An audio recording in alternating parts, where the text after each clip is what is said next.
Today's weather is sponsored by Expressway Car Wash, Lube, and Deli, with 2 locations in Paducah, Kentucky. Good morning, I'm meteorologist Bo Dotson. It's October 6, 2016. Let's take a look at the weather for today. We do have a cold front to our west. You see the satellite view showing some heavy thunderstorms over Oklahoma and Kansas moving northeastward.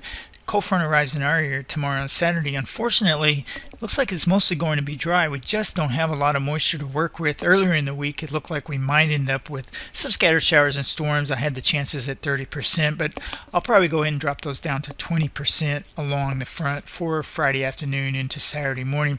Much cooler temperatures on Saturday. Today will top out in the middle to upper 80s, but by Saturday, upper 60s to lower 70s are a good bet. Now, I know many of you are on fall break this week and vacationing in Florida and into the Carolinas. So let's go ahead and take a look at Hurricane Matthew this morning. We'll turn off the track forecast from the National Hurricane Center. Here's our hurricane moving through the Bahamas.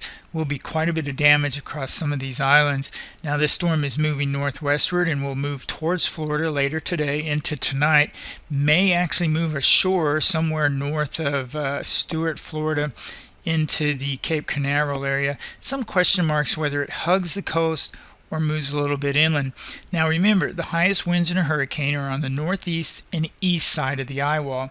Areas to the west will still have very high winds, perhaps over 70 or 80 miles per hour, but your 100, 120, 130 mile per hour winds are normally located in the northeast and east part of the eye wall.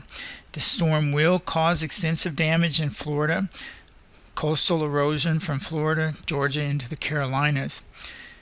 If you're vacationing in Orlando, currently it looks like conditions will start to deteriorate late tonight and especially on Friday.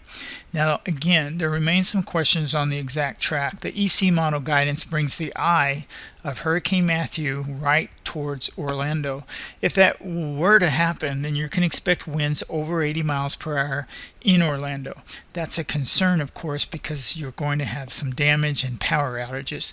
Now, if the storm were to hug the coast or stay offshore, then your winds would be considerably less in the Orlando area, and that is still a question mark. Let's take a look at the official track forecast and the cone of uncertainty from the National Hurricane Center. And as we zoom in a little bit, we see the track forecast is offshore. But with that said, I can tell you that there are several high-resolution model guidance packages that do bring this right to the coast and even inland somewhere in this area. That would increase the damage risk if that happens. If the hurricane stays offshore, the damage risk will be somewhat lessened, but still there's going to be damage to power lines, trees, and other structures because this is a Category 3, possibly a Category 4 hurricane as it approaches Florida. If you're living in Orlando or vacationing in Orlando or vacationing along the Florida coastline into Georgia and the Carolinas, then I suggest you charge all of your electronic devices and plan on power outages. Don't forget to charge all of your children's electronic devices so they have something to do during the peak of their storm to take their mind off of the strong and gusty winds. If you feel threatened during Hurricane Matthew, then move to an interior room such as a closet or a bathroom. Avoid all windows. Now, Hurricane Matthew is forecast to move towards the north and eventually make a hard right turn to the northeast and east.